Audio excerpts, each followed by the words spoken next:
다른 이로서는 구원을 받을 수 없나니 천하 사람 중에 구원을 받을 만한 다른 이름을 우리에게 주신 일이 없음이라 하였더라. 오늘 본문 말씀 4장 12절에서 베드로는요, 오직 예수 그리스도만이 구원의 길이라는 것을 강력하게 선포합니다. 제가 다시 한번 읽어보면요, 다른 이로서는 구원을 받을 수 없나니 천하 사람 중에 구원을 받을 만한 다른 이름을 우리에게 주신 일이 없음이라 하였더라. 베드로의 이 선포는 단지 이론적이거나 사색적인 것에서 그친 것이 아닙니다. 저희가 20절을 보면 우리는 보고 들은 것을 말하지 아니할 수 없다 하니 라고 이야기를 하는 걸 보면요, 그가 예수님의 공생의 기간 동안 함께하면서 예수님께서 병자들을 고치시고 귀신 들린 자들을 치유하시고 또 오병이어 기적도 보았고 또 물 위로 걸어가신 일도 보았고요. 그리고 궁극적으로 예수님께서 죽으셨다가 다시 사흘 만에 부활하셨던 것을 직접 목격한 어떤 실제적이고 구체적인 예수님이 구원자이다 라고 하는 것을 인식한 데서 나왔던 고백이었던, 이 베드로의 주장은 신약 성경 저자들이나 예수님께서 하셨던 말씀과 아주 일맥상통하는, 그러니까 신약 성경 내에서 일관되게 주장하는 내용입니다. 예를 들어서 요한복음 14장 6절 말씀을 보면요, 예수님께서 이렇게 얘기하세요. 내가 곧 길이요 진리요 생명이니 나로 말미암지 않고는 아버지께로 올 자가 없느니라. 사도 바울도 마찬가지입니다. 대표적으로 디모데전서 2장 5절을 보면요, 하나님은 한 분이시요 또 하나님과 사람 사이의 중보자도 한 분이시니 곧 사람이신 그리스도 예수라 라고 바울은 말하고 있어요. 다시 말해서 오직 부활하신 예수 그리스도를 통해서만 구원을 얻을 수 있다고 성경은 분명히 이야기를 하고 있는 것입니다. 이것은 우리가 기독교인의 믿음 전부라고 할 수 있을 정도로 우리 기독교 신앙의 핵심입니다. 실제로 우리가 이단 같은 것들을 이제 구분할 때 가장 먼저 보는 게 그거이지 않습니까? 예수 그리스도를 유일한 구원자로 우리가 믿고 있는가? 그런데 이제 최근 들어서 이러한 우리의 견고한 믿음이 배타성이라는 표현, 어떤 부정적인 표현으로 이야기되고 있는 것 같습니다. 제가 어릴 적 초등학교 때 사회 과목에서 가장 많이 다뤘던 사회 현상이 있었습니다. 바로 세계화였는데요.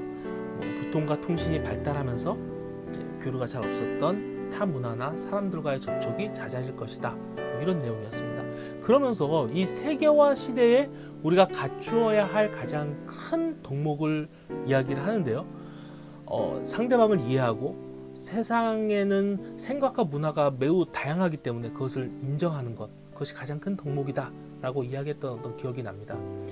요즘은 이제 더 이상 세계화라는 말을 많이 쓰고 있지는 않아요. 세계화가 이제 거의 다 이루어졌다고 볼 수 있을 것 같습니다.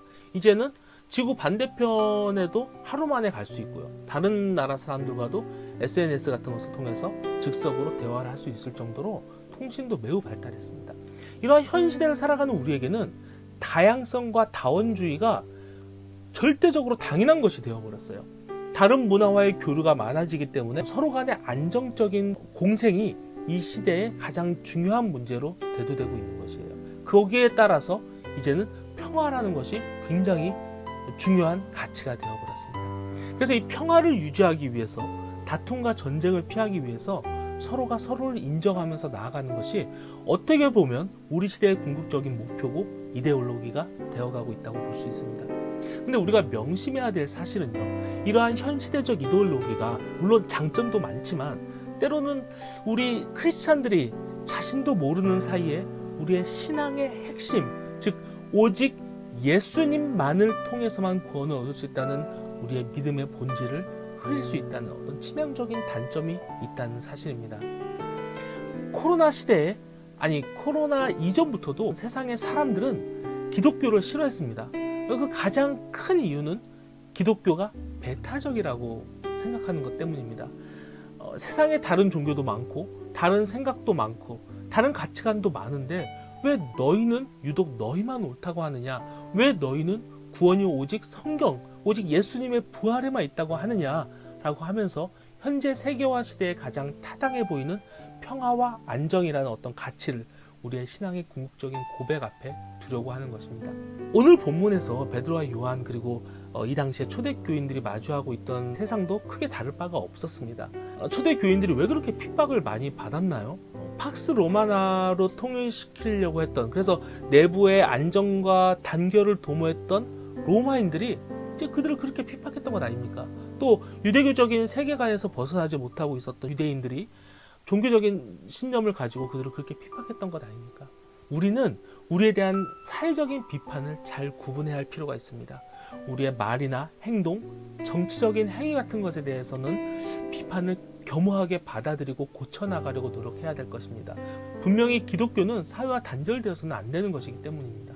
하지만 궁극적인 우리의 핵심, 즉 그리스도 예수만이 우리의 구원자 되신다는 것은 우리가 절대적으로 포기할 수 없는 소위 영광스러운 배타적인 믿음인 것입니다.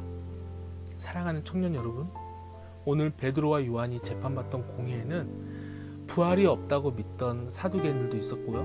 율법을 최대의 가치로 두고 그것만을 통해서만 구원을 받을 수 있다는 제사장들이 있었겠고요. 베드로가 그들 앞에서 당당하게 오직 부활하신 그리스도 예수만이 우리의 구원자가 되심을 고백하고 선포했던 것처럼 우리 역시 이 세상의 논리와 가치관에 흔들리지 않고 절대로 타협할 수 없는 오늘 12절의 신앙을 끝까지 지키며 나아가기를 진심으로 소망합니다. 하나님 아버지, 때마다 세상의 풍조는 변하고 사람들의 관심은 바뀌지만 변하지 않는 예수님의 십자가를 믿습니다. 이 믿음 온전히 지키도록 인도하여 주옵소서. 예수님의 이름으로 기도드립니다. 아멘. 오늘 하루도 하나님 한 분만을 의지하며 살아가기를 원합니다. 나를 위해 죽으시고 부활하신 주님을 굳건히 믿으며 기쁨으로 살아가게 하옵소서.